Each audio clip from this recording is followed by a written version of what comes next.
السلام علیکم ورحمۃ اللہ وبرکاتہ۔ حامدن و مسلین اما بعد، عزیز طلباء، تسہیل النحو کے کلاس میں آپ لوگوں کا استقبال ہے۔ پچھلے دروس میں آپ کو بتلایا گیا تھا کہ مرکب جس کا دوسرا نام کلام ہے اس کی دو قسمیں ہیں، مرکب مفید، مرکب غیر مفید۔ مرکب مفید اس جملے کو کہتے ہیں کہ جب کہنے والا کہہ کر کوئی بات خاموش ہو جائے، سننے والے کو پوری بات سمجھ میں آ جائے۔ اگر بات سمجھ میں آ جائے تو مرکب مفید، جیسے انا زیدن قائمن، بے شک زید کھڑا ہے، بات پوری سمجھ میں آ گئی۔ خلق اللہ، اللہ نے پیدا کیا، بات سمجھ میں آ گئی۔ زیدن قائمن، زید کھڑا ہے، بات سمجھ میں آ گئی۔ اس کو مرکب مفید کہتے ہیں۔ مرکب مفید کا دوسرا نام مرکب تام ہے اور جملہ اور کلام بھی ہے۔ پھر مرکب کی دوسری قسم ہے مرکب غیر مفید۔ مرکب غیر مفید اس جملے کو کہتے ہیں کہ جب کہنے والا کوئی بات کہہ کر خاموش ہو جائے تو سننے والے کو پوری بات سمجھ میں نہ آئے، بات ادھوری ہو، مزید سننا چاہتا ہو۔ جیسے انا زیدن، بے شک زید، بات ادھوری ہے۔ غلام زیدن، زید کا غلام کیسا ہے، کیا ہے، کھڑا ہے، بیٹھا، بات ادھوری ہے۔ ایسے ان اللہ، بے شک اللہ، بات ادھوری ہے۔ رجل عالم، ایک عالم آدمی، اب کیا ہے، بات ادھوری ہے۔ اس کو مرکب غیر مفید کہتے ہیں۔ مرکب غیر مفید کا دوسرا نام مرکب ناقص ہے۔ اب مرکب مفید جس کو مرکب تام کہتے تھے، مرکب تام کہتے ہیں، اور جملہ مفیدہ بھی اسی کو کہا جاتا ہے، اور جملہ اور کلام بھی کہتے ہیں۔ اب بات آگے بڑھاتے ہیں جو آپ نے پچھلے اسباق میں پڑھا ہے کہ جملہ کی دو قسمیں، جملہ خبریہ اور جملہ انشائیہ۔ جملہ خبریہ کس کو کہتے ہیں؟ جملہ خبریہ اس جملہ کو کہتے ہیں جس کے کہنے والے کو سچا یا جھوٹا کہنا درست ہو، کیونکہ سچ اور جھوٹ کا تعلق اس کی خبر سے ہوتا ہے۔ جیسے میں نے کہا کہ زید قائمن، میں نے کہا کہ زید قائمن، زید کھڑا ہے۔ اگر حقیقت میں واقعتاً زید کھڑا ہے تو میں کہنے میں سچا ہوں، اور اگر زید نہیں کھڑا ہے، بیٹھا ہے، لیٹا ہے، تو گویا کہ میں کہنے میں جھوٹا ہوں، وہ میری خبر کیا ہوگی، جھوٹی ہوگی۔ تو اس کو جملہ خبریہ کہتے ہیں۔ اب جملہ خبریہ کی دو قسمیں آپ نے پڑھی ہیں، جملہ اسمیہ، جملہ فعلیہ۔ جملہ اسمیہ اس جملہ کو کہتے ہیں جس کا پہلا جز اسم ہو، دوسرا جز خواہ اسم ہو یا فعل۔ جیسے زید قائمن، یہاں دیکھیے زید بھی اسم ہے، قائمن بھی اسم ہے، دونوں جز کیا ہے، جملہ اسمیہ ہے، اور جز دونوں مل کر کے مرکب بن گیا ہے اور جملہ بن گیا ہے۔ تو یہ ہو گیا جملہ اسمیہ، یعنی جملہ اسمیہ اس جملہ کو کہتے ہیں جس کا آغاز اسم سے ہو، جیسے زید قائم، جیسے ان اللہ قدیر۔ اور جملہ فعلیہ اس جملہ کو کہتے ہیں جس کا پہلا جز فعل ہو، جیسے خلق اللہ، اللہ نے پیدا کیا، جیسے ضرب زید، زید نے مارا، جیسے ذهب زید الی المسجد۔ اس کو جملہ فعلیہ کہتے ہیں۔ بات آگے بڑھاتے ہیں، جملہ کی دو قسمیں ہیں، جملہ خبریہ، جملہ انشائیہ۔ آتے ہیں جملہ انشائیہ پر، اور عزیز طلبہ آپ اسکرین پر پیج نمبر 16 دیکھیے، بحث ہے جملہ انشائیہ کی۔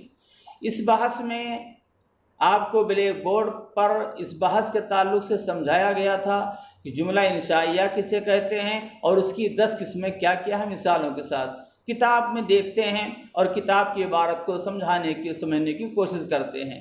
جملہ انشائیہ ایسے جملہ کو کہتے ہیں جس کے کہنے والے کو سچا یا جھوٹا نہ کہہ سکے۔ کیوں؟ اس لیے کہ اس کے سچ یا جھوٹ کا تعلق خبر سے نہیں ہوتا ہے، یہ خبر سے نہیں ہوتا ہے، اس لیے اس کے جھوٹ اور سچ کا تعلق خبر سے ہوتا ہے اور انشاء میں خبر نہیں ہوتی۔ آپ عبارت دیکھیے، جملہ انشائیہ ایسے جملہ کو کہتے ہیں جس کے کہنے والے کو سچا یا جھوٹا نہ کہہ سکیں، کیونکہ سچ اور جھوٹ کا تعلق خبر سے ہوتا ہے، انشاء میں خبر نہیں ہوتی۔ مثال آپ دیکھیے، ہم نے کہا اضرب تو مار، تو اب اس میں ہم کو جھوٹا سچا نہیں کہہ سکتے ہیں، بلکہ میں آرڈر دے رہا ہوں، حکم دے رہا ہوں، آپ ماریے۔ میں نے کہا اجلس، آپ بیٹھ جائیے، تو اسی صورت میں آپ کو بیٹھنا ہے، اس میں بھی حکم دیا جا رہا ہے، سچ اور جھوٹ کا شائبہ نہیں ہے۔ پھر بات آگے بڑھاتے ہیں اور جملہ انشائیہ کی 10 قسمیں ہیں۔ کتنی قسمیں ہیں؟ 10 قسمیں ہیں۔ آپ اسکرین پر دیکھیے، جملہ انشائیہ کی 10 قسمیں ہیں، ان میں سے پہلی قسم ہے امر۔ آپ کو دیکھیے امر، پہلی قسم کیا ہے؟ امر۔ اب امر کی بحث میں امر کس کو کہتے ہیں؟ فاعل سے کسی کام کو طلب کرنا۔ فاعل کسے کہتے ہیں؟ کام کرنے والے کو۔ میں آپ سے کہوں اضرب تو مار، تو میں آپ سے طلب کر رہا ہوں فعل کو، کام کو، اور وہ فعل کیا ہے؟ مار۔ میں نے کہا اضرب تو مار، تو یہ فعل امر ہے اور یہ جملہ انشائیہ کی مثال ہے۔ جیسے اضرب تو مار، اب ترکیب کیا ہوگی؟ اضرب فعل، انتا ضمیر پوشیدہ اس میں فاعل، فعل اپنے فاعل سے نکل کے جملہ انشائیہ ہو گیا۔ جملہ انشائیہ کی دوسری قسم عزیز طلبہ نہی ہے۔ دوسری قسم کیا ہے؟ نہی ہے۔ نہی فاعل سے کسی کام کے ترک کو طلب کرنا، جیسے لا تضرب، میں نے کہا آپ سے لا تضرب، آپ مار رہے تھے، میں نے کہا لا تضرب، تو مت مار، تو ایسی صورت میں کیا ہے؟ یہ لا تضرب جو ہے یہ فعل نہی ہے اور جملہ انشائیہ۔ ترکیب ہوگی لا تضرب فعل نہی، اس میں انتا کی ضمیر پوشیدہ فاعل، فعل اپنے فاعل سے مل کر کے جملہ انشائیہ ہو جائے گا۔ ایسے اضرب کی بھی ترکیب ہو جائے گی، اضرب فعل امر، اس میں انتا کی ضمیر پوشیدہ فاعل، فعل اپنے فاعل سے مل کر کے جملہ انشائیہ ہو جائے گا۔ تیسری قسم ہے عزیز طلبہ استفہام۔ جملہ انشائیہ کی تیسری قسم ہے استفہام۔ استفہام کس کو کہتے ہیں؟ کسی سے کوئی بات دریافت کرنا، کسی کی معلومات حاصل کرنا۔ جیسے میں نے آپ سے پوچھا حل ضرب زید، کیا زید نے مارا؟ تو اب یہاں زید کو میں نے کہا تھا مارنے کے لیے، اب میں آپ سے پوچھ رہا ہوں کہ کیا زید نے مارا، تو کیفیت معلوم کی جا رہی ہے اور بات معلوم کی جا رہی ہے۔ ترکیب کیا ہوگی؟ حل حرف استفہام، ضربہ فعل، زید فاعل، فعل اپنے فاعل سے مل کر کے جملہ انشائیہ بن جائے گا۔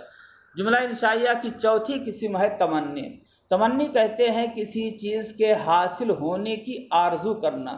اب وہ چیز چاہے مل سکے یا نہ مل سکے، اس چیز کا حصول خواہ ممکن ہو یا نہ ہو، اس کے لیے تمنی ہے، اور عربی میں تمنی کے لیے لیتا کا استعمال ہوتا ہے۔ مثال دیکھیے، لیتا زیدن حاضرن، کاش کہ زید حاضر ہوتا۔ تو اب کاش کہ زید حاضر ہوتا، زید کے حاضر ہونے کی تمنا کی جا رہی ہے، لہذا زید تمنا ہے۔ اب یہ زید حاضر بھی ہو سکتا ہے، ممکن بھی ہے اور ناممکن بھی ہے، دونوں چیزوں کی۔ آپ کہیں لیت الشباب یعود، لیت الشباب یعود، کاش کی جوانی لوٹ آتی۔ تو اب اس میں دیکھیے جوانی لوٹ کر کے آنی نہیں، جوانی ایسی چیز ہے جس کا لوٹنا ناممکن ہے، لہذا لیتا الشباب یعود جو ہے استعمال ہو رہا لیتا، تو اس کے لیے کیا ہے؟ یہ غیر ممکن چیز ہے۔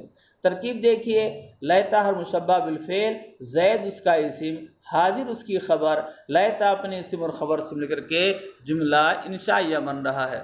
اس کے بعد ہے ترجی۔ ترجی میں آپ دیکھیے عزیز طلبہ، ترجی اس کو کہتے ہیں کسی چیز کے حاصل ہونے کی امید کرنا، جیسے لعل امرن غائب، امید ہے کہ امر غائب ہوگا، اب غائب بھی ہو سکتا ہے۔ ترکیب دیکھیے، لعل مشبہ بالفعل، امرن اس کا اسم، غائب خبر، لعل یہ اپنے اسم اور خبر سے مل کر کے جملہ انشائیہ ہو گیا۔ اب آگے مصنف یہ بتا رہے ہیں کہ تمنی اور ترجی میں فرق کیا ہے۔ کہتے ہیں کہ تمنی کا استعمال ممکن اور غیر ممکن دونوں کے لیے ہوتا ہے، لیکن ترجی کا استعمال صرف ممکن چیز کے لیے ہوتا ہے۔ یعنی تمنی کا استعمال ایسی چیز کے لیے کیا جاتا ہے جس کے ملنے کی امید ہو یا ملنے کی امید نہ ہو۔ جیسے مثال اوپر گزری ہے، لیتا زیدن حاضر، کاش کہ زید حاضر ہوتا، ممکن ہے، اور غیر ممکن لیتا الشباب یعود، کاش کی جوانی لوٹ آتی ہے، غیر ممکن ہے۔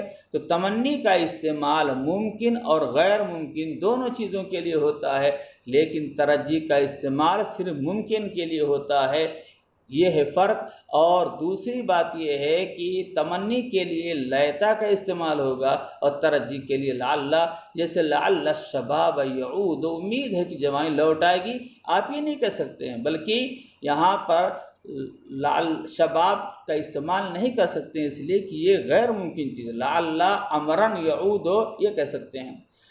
جملہ انشائیہ کی چھٹی قسم ہے عقود۔ عقود کے معنی لین دین، معاہدہ کرنا، بیع و شرع کرنا، خرید و فروخت کرنا۔ جیسے میں کہوں بعتو، میں نے بیچا، یا کہوں بعت القلم، میں نے قلم بیچا، اشتریت القلم، میں نے قلم خریدا، یا اشتریت الفرس، میں نے گھوڑا بیچا، و اشتریت الجمل، اونٹ خریدا۔ تو یہ بیع اور یہ خرید و فروخت اور بیع و شرع کے لیے عقود کا لفظ آتا ہے، اور یہ جملہ انشائیہ کی قسم ہے۔ آپ اس میں ترکیب دیکھ لیجئے، بیت و فعل، اس میں انا کی ضمیر پوشیدہ فاعل، فعل اپنے فاعل سے مل کر کے جملہ انشائیہ ہوا۔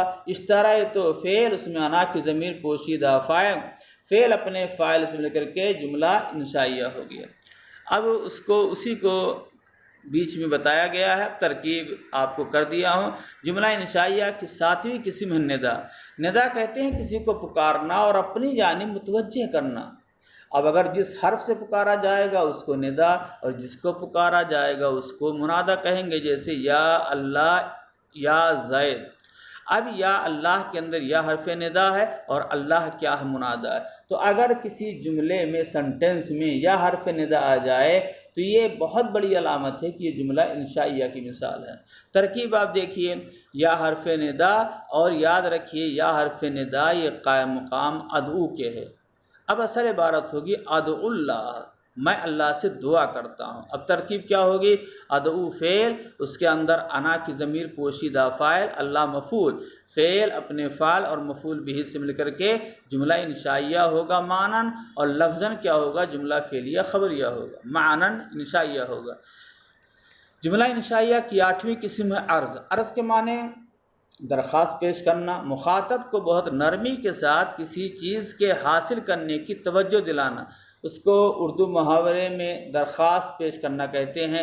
جیسے میں آپ سے کہوں الا تنزل بنا فتصیب خیرا، آپ ہمارے پاس تشریف کیوں نہیں لاتے ہیں جس سے آپ کو کچھ بھلائی حاصل ہو۔ تو میں درخواست کرتا ہوں کہ آپ تشریف لائیے تاکہ میں آپ کی خدمت کر سکوں، ضیافت کر سکوں، آؤ بھگت کر سکوں، اور آپ کو اچھا اچھا کھلا سکوں، آپ کا فائدہ ہو، جس کو عرض کہتے ہیں۔ ترکیب دیکھیے، الا حرف تخصیص و عرض، تنزل و فعل، اس کے اندر انتا کی ضمیر پوشیدہ فاعل، با حرف جار نہ مجرور، جار اپنے مجرور سے مل کر کے متعلق ہوا تنزل و فعل کے، تنزل و فعل اپنے فاعل اور متعلق سے مل کر کے عرض بن جائے گا، اور آگے کا جملہ جواب عرض ہوگا، فا جواب عرض۔